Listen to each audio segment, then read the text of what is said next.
Hi friends, எல்லோரும் எப்படி இருக்கிறீங்க? இன்றைக்கி சண்டே நான் என்ன சமையல் பண்ணேன்னு ஒரு சின்ன விலாகாக பார்க்கலாம். எனக்கு ரொம்பவே பிடிச்ச மணி பிளான்ட்டோட ரொம்ப பாசிட்டிவ் எனர்ஜியோட இந்த வீடியோ ஸ்டார்ட் பண்ணலாம். வாங்க வீடியோக்குள்ளே போகலாம். மேக்ஸிமம் விமன்ஸ் வீக் ஃபுல்லாக நேரமாக எழுந்து சீக்கிரமாக பிரேக்ஃபாஸ்ட் அண்ட் லன்ச் செஞ்சு வீட்டில் இருக்க எல்லா வேலையும் முடிச்சுட்டு ரெஸ்ட்டு எடுக்கவே டைம் இருக்காதுங்க. சண்டே பொறுமையாக எழுந்து பொறுமையாக சமைச்சு சாப்பிட்லாம்னு தோணும். அந்த மாதிரி நினைக்கிறவங்களில் நானும் ஒருத்தி. இன்றைக்கி எழுந்ததே 7:30க்கு தான் எழுந்தேன். எனக்கு தூங்கி எழுந்ததும் டீ குடிக்கலைன்னா அந்த நாளே போகாதுங்க. எனக்கு எந்த வேலையுமே செய்ய தோணாது. நல்லா ஸ்ட்ராங்காக ஒரு டீ போட்டு குடிச்சிட்டு இன்றைக்கி என்ன பிரேக்ஃபாஸ்ட் அண்ட் லஞ்சுன்னு பார்க்கலாம். உங்களுக்கு என்ன மாதிரி டீ பிடிக்குமா இல்லை காஃபி பிடிக்குமான்னு கமெண்ட் பண்ணுங்கள். மார்னிங் 9:30 ஆயிடுச்சு. ரொம்பவே பசி எடுத்தனால தோசை தேங்காய் சட்னி தான் செய்ய போகிறேன். நம்ம யூஸ் பண்ணுற தோசைக்கல்லில் தோசை நல்லா ஊற்ற வரலன்னா வெங்காயம் எடுத்துக்கோங்க. கொஞ்சம் எண்ணெயில் தொட்டு தோசைக்கல் ஃபுல்லாக நல்லா தேய்ச்சி விட்டுருங்க. அதுக்கப்புறம் தோசை ஊற்றி பாருங்கள், சூப்பராக வரும். எங்கள் வீட்டில் நானும் என்னோடய ஹஸ்பண்ட் மட்டும்தான். அதனால் சிம்பிளாக பிரேக்ஃபாஸ்ட் செஞ்சுருக்கேன். நிறைய செஞ்சால் வேஸ்ட் ஆயிரும். தோசை தேங்காய் சட்னி மார்னிங் பிரேக்ஃபாஸ்ட் சிம்பிளாக முடிஞ்சிருச்சு. லஞ்சுக்கு என்னோடய ஹஸ்பண்ட் சிக்கன் வாங்கிட்டு வந்திருந்தாங்க. அதில் கொஞ்சமாக சிக்கன் கிரேவி மாதிரி வச்சுட்டு கொஞ்சம் சிக்கன் 65 செஞ்சிடலாம்னு பிளான் பண்ணியிருக்கிறேன். கூடவே ரசம் வச்சுட்டு ஒயிட் ரைஸ் வச்சுக்க போகிறேன். ஃபர்ஸ்ட் சிக்கன் 65 செய்கிறதுக்காக சிக்கன் மேக்னேட் பண்ணி வச்சுக்கலாம். சிக்கன் 65 மசாலா 1 டேபிள் ஸ்பூன், இஞ்சி பூண்டு பேஸ்ட் 1 டேபிள் ஸ்பூன், தயிர் 1.5 டேபிள் ஸ்பூன், ஆஃப் லெமன் சேர்த்து நல்லா மிக்ஸ் பண்ணிக்கலாம். இது கூடவே 1/4 டீஸ்பூன் அளவுக்கு மிளகுத்தூள் சேர்த்து கலந்துக்கலாம். கொஞ்சம் போல் கொத்தமல்லி இலை பொடியாக கட் பண்ணி சேர்த்து மிக்ஸ் பண்ணிவிட்டு ஒரு 2லேருந்து 3 மணி நேரம் ஃப்ரிட்ஜில் வச்சிடலாம். நம்ம சேர்த்துருக்கிற மசாலா எல்லாம் சிக்கனில் இறங்கி சாப்பிட்றதுக்கு நல்லா ஜூஸியாக இருக்கும். ரசம் வைக்க ஒரு பெரிய லெமன் சைஸ் புளியை தண்ணியில் ஊற வச்சுக்கிறேன். எங்கள் வீட்டில் சண்டே மட்டும்தான் நான்வெஜ் செய்வோம், மற்ற நாட்களில் செய்ய மாட்டோம். அதிலும் சிக்கன் ரொம்ப ரேராக தான் செய்வோம். ஒரு சிலர் மசாலா அரைச்சி சேர்த்து ரொம்பவே சூப்பர் அண்ட் டேஸ்டியாக செய்வாங்க. இன்றைக்கி என்னோடய மெத்தடில் சிம்பிளாக தான் செய்ய போகிறேன். பிகினர்ஸ் கூட ட்ரை பண்ணி பார்க்கலாம். ரொம்பவே சிம்பிளாக இருக்கும். சிக்கன் கிரேவி செய்கிறதுக்காக 2 பெரிய வெங்காயம் எடுத்து பொடியாக கட் பண்ணிக்கிட்டேன். கூடவே 2 பெரிய சைஸ் தக்காளியும் கட் பண்ணி வச்சுக்கிட்டேன். இப்போ அடுப்பில் ஒரு பாத்திரம் வச்சுட்டு பாத்திரம் சூடானதும் 4 டேபிள் ஸ்பூன் எண்ணெய் சேர்த்துக்கிறேன். எண்ணெய் நல்லா காஞ்சதும் 2 சின்ன துண்டு பட்டை, 4 கிராம்பு சேர்த்து ஒரு கொத்து கருவேப்பிலை போட்டு பொரிய விட்டுடலாம். கட் பண்ணி வச்சுருக்கிற வெங்காயம் சேர்த்து நல்லா வதக்கி விட்டுடலாம்.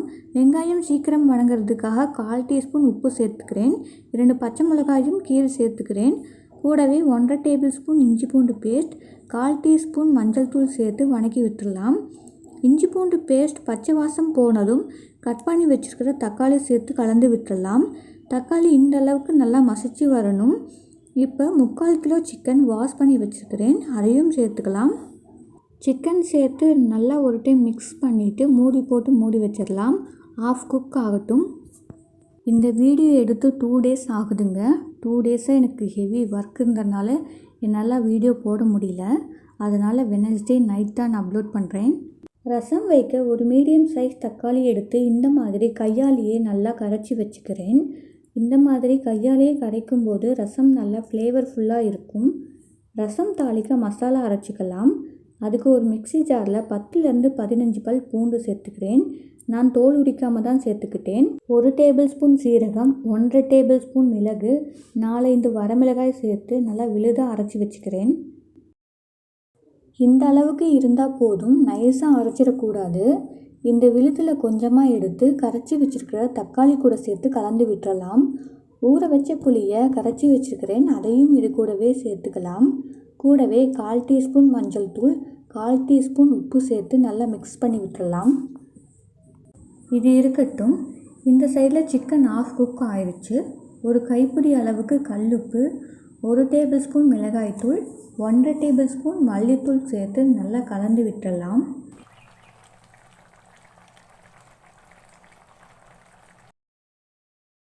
கூடவே 1.5 டேபிள் ஸ்பூன் சிக்கன் மசாலா சேர்த்துக்கிறேன். நம்ம சேர்த்துக்கிற மசாலா எல்லாமே பச்சை வாசம் போகிற அளவுக்கு மூடி போட்டு வேக வச்சிடலாம்.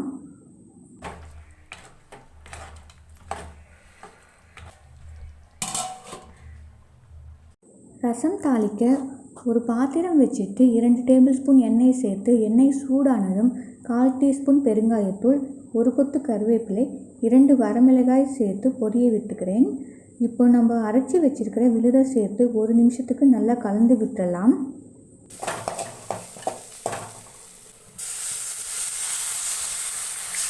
கூடவே புளித்தண்ணி சேர்த்துட்டு 1 கைப்பிடி கொத்தமல்லி இலை தூவி நல்ல நுரக்கட்டி வந்ததும் ஸ்டவ் ஆஃப் பண்ணிடலாம். ரசம் சூப்பராக ரெடி ஆயிடுச்சு.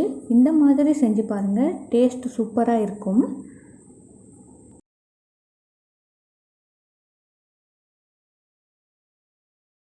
இப்போ பாருங்கள், சிக்கன் நல்லா வெந்து கிரேவி ஸ்ட்ரக்சருக்கு வந்திருக்கு. உங்களுக்கு கிரேவி மாதிரி வேணும்னா இந்த ஸ்டேஜ்லேயே கொத்தமல்லி தழை தூவி இறக்கிடுங்க. எனக்கு இன்னும் கொஞ்சம் எக்ஸ்ட்ரா குழம்பு வேணும். அதுக்காக 1 துண்டு தேங்காய் விழுது அரைச்சி சேர்த்துக்க போகிறேன்.